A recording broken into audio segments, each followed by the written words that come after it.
Hi guys, I hope you all are doing well. This is Nada. இது என்னோட YouTube channel நதாஸ் diary. என்னோட சேனலை நீங்கள் இப்போ தான் ஃபஸ்ட் டைம் பார்க்குறீங்க அப்படின்னு சொன்னால் கட்டாயமாக சப்ஸ்கிரைப் பண்ணிக்கோங்க. அப்போ தான் நான் போடுற எல்லா வீடியோஸும் உங்களுக்கு கண்டினியூஸாக வரும். ஓகே, வாங்க வீடியோக்குள்ளே போகலாம்.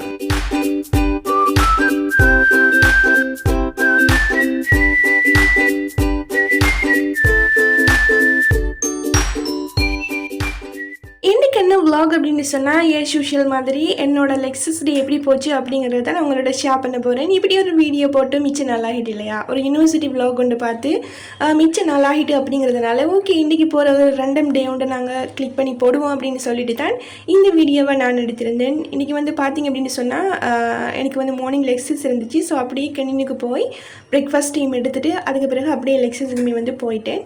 போனதுக்கு பிறகு என்ன அப்படின்னு சொன்னால் எங்களுக்கு நிறைய அசைன்மெண்ட் வந்து பெண்டிங்கில் இருக்குது. எனக்கு ஆல்மோஸ்ட் எல்லாமே முடிஞ்சு இன்னும் ஒன்று வந்து இருந்துச்சு நாளைக்கு. ஸோ அதுக்கான ப்ரிப்பேரேஷன்ஸை வந்து பண்ணணும் அப்படிங்கிறதுனால எல்லாத்தையுமே வந்து ரெடி பண்ணி வச்சுருந்தேன். அதில் வந்து பார்த்திங்க அப்படின்னு சொன்னால் எங்களுக்கு வந்து இன்டலெக்சுவல் ப்ராப்பர்ட்டி அப்படின்னு சொல்லக்கூடிய ஒரு லாவில் தான் வந்து ஒரு சப்ஜெக்டில் தான் வந்து எங்களுக்கு வந்து அடுத்த அசைன்மெண்ட் வந்து போட்டிருந்தாங்க. ஸோ அதுக்கான வேலைப்பாடுகள் எல்லாம் ஸ்டார்ட் பண்ணணும் இல்லையா. லெக்சஸை முடிச்சுட்டு அப்படியே ஃபோட்டோகாபி ஷாப் போயாச்சு. அங்கே போய் நிறைய டாக்குமெண்ட்ஸ் எல்லாம் பிரிண்ட் எடுக்க வேண்டியதாக இருந்துச்சு. ஸோ எல்லாம் எடுத்துகிட்டு நான் அப்படியே பஸ்ஸுக்கு போயிட்டேன். இன்றைக்கி வந்து 2 hours தான் எங்களுக்கு லெக்ஸ் இருந்துச்சு. ஸோ அதுக்காக தான் நான் வந்து வந்திருந்தேன். அப்படியே முடிச்சுட்டு அடுத்தது வந்து ரூமுக்கு தான் போகணும். இன்றைக்கி என்ன ஸ்பெஷல் அப்படின்னு சொன்னால் வீட்டால் சாமான் வந்துருக்குது. நான் வந்து இங்கே யூனிவர்சிட்டிக்கு வந்து ஒரு எப்படியும் 1.5 months ஆகிட்டு இல்லையா. ஸோ நான் வந்து தொடர்ச்சியாக வீட்டுக்கு போகலை. அதனால உமா என்ன செஞ்சாங்க அப்படின்னு சொன்னால் கொஞ்சம் திங்ஸ் எல்லாம் வந்து கொடுத்துட்ருந்தாங்க. ஸோ அதெல்லாம் வந்து ரூமுக்கு போய் கட்டாயமாக செக் பண்ணணும் இல்லையா, அதையும் மைண்டில் ஓடிட்டு இருக்கேன். ஸோ அப்படியே ரூமுக்கும் போய் அது அந்த வேலைகளெல்லாம் பார்ப்போம் அப்படின்னு சொல்லிட்டு வந்து பிளான் பண்ணியிருந்தேன். நான் வந்து இதுக்கு முன்னுக்கு இந்த வீடியோ வந்து பார்க்குறவங்க ஏஎல் ஸ்டூடெண்ட்ஸாக இருந்தால் நான் இதுக்கு முன்னுக்கு 2 வீடியோஸ் வந்து அப்லோட் பண்ணியிருப்பேன் இல்லையா. எப்படி ஏஎல் படிக்கிறது, அதே நேரம் 1 month எப்படி உங்களோட சிலபஸை கவர் பண்ணி நீங்கள் எக்ஸாமுக்கு ப்ரிப்பேர் ஆகிறது, இப்படியான விஷயங்களெல்லாம் நான் வந்து உங்களுக்கு எக்ஸ்பிளைன் பண்ணி போட்டிருப்பேன் இல்லையா. ஸோ இதை விட உங்களுக்கு இன்னும் ஏதாவதான விஷயங்கள் ஏதாவது டவுட்ஸ் இருந்துச்சு அப்படின்னு சொன்னால் கட்டாயமாக கமெண்ட்ஸில் கேளுங்க. நான் நெக்ஸ்ட் வீடியோவில் வந்து அதுக்கு ட்ரை பண்ணுறேன். ஓகே, ஸோ பார்த்தீங்க அப்படின்னு சொன்னால் வீட்டிலேருந்து சாமான் வந்து இருந்துச்சு.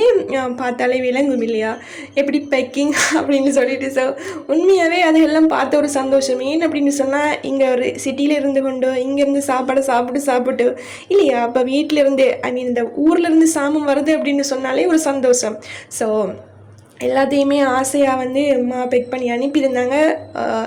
கோல் அப்படின்னு சொன்னால் திங்ஸ் கிடச்சிட்டா பார்த்தீங்களா என்ன இருக்குது அப்படின்னு சொல்லிட்டு.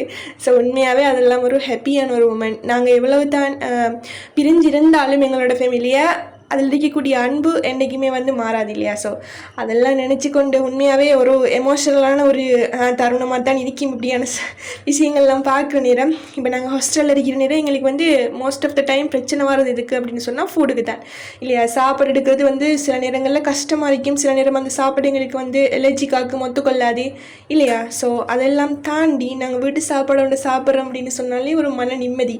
ஸோ உண்மையாகவே பிரிக்கும் போது அவ்வளோ ஒரு எமோஷனாக தான் இருந்துச்சு. ஏன் அப்படின்னு சொன்னால் 1.5 months ஆயிடு இல்லையா. ஸோ எல்லாம் சாப்பிடணும் அப்படின்னு சொல்லிட்டு அம்மா எல்லாமே செஞ்சு அனுப்பியிருந்தாங்க. ஸோ இதெல்லாம் வந்து ஹாஸ்டல்ஸுக்கு இருக்கக்கூடிய ஒரு எப்படி சொல்கிறது, அவங்களுக்கு மட்டும்தான் இது விளங்கும் இல்லையா. எப்படி சொல்கிறது, நாங்கள் ஹாஸ்டலில் இருக்கிற நேரம் வீட்டில் இருந்து சாமான் அனுப்புறது, அதே மாதிரி அவங்க எங்களை பார்க்க வர்றது, இப்படியான தருணங்கள் எல்லாம் உண்மையாகவே லைஃப்பில் அந்த 4 வருஷத்துக்கு மட்டும்தான் கிடைக்கும் இல்லையா. நாங்கள் இப்போ யூனிவர்சிட்டி முடிச்சுட்டு போனதுக்கு பிறகு எங்களுக்கான இப்படியான ஒரு மூமெண்ட்ஸ் எல்லாம் நாங்கள் எடுக்க மாட்டோம்.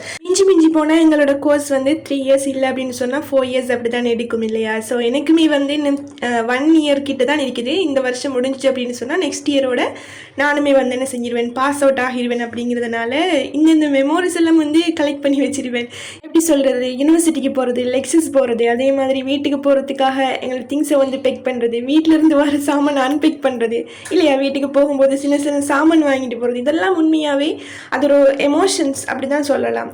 உண்மையாக எல்லாருக்குமே வந்து ஒரு எய்ம் ஒன்று இருக்கும் இல்லையா, எங்களோட லைஃப்பில் வந்து நான் இதை தான் அச்சீவ் பண்ண போகிறேன் அப்படின்னு சொல்லிட்டு. ஸோ இதுக்கான ஒரு அத்திவாரமாக தான் எங்களோட இந்த லைஃப் இருக்க போகுது. போகுது. ஸோ இங்கே இருந்து பழகிட்டோம் அப்படின்னு சொன்னால் நாங்கள் எங்கே போனாலுமே வந்து சமாளித்து கொள்ளலாம் அப்படின்னு சொல்லக்கூடிய ஒரு மைண்ட் செட்டுக்கு வந்துடுவோம் இல்லையா?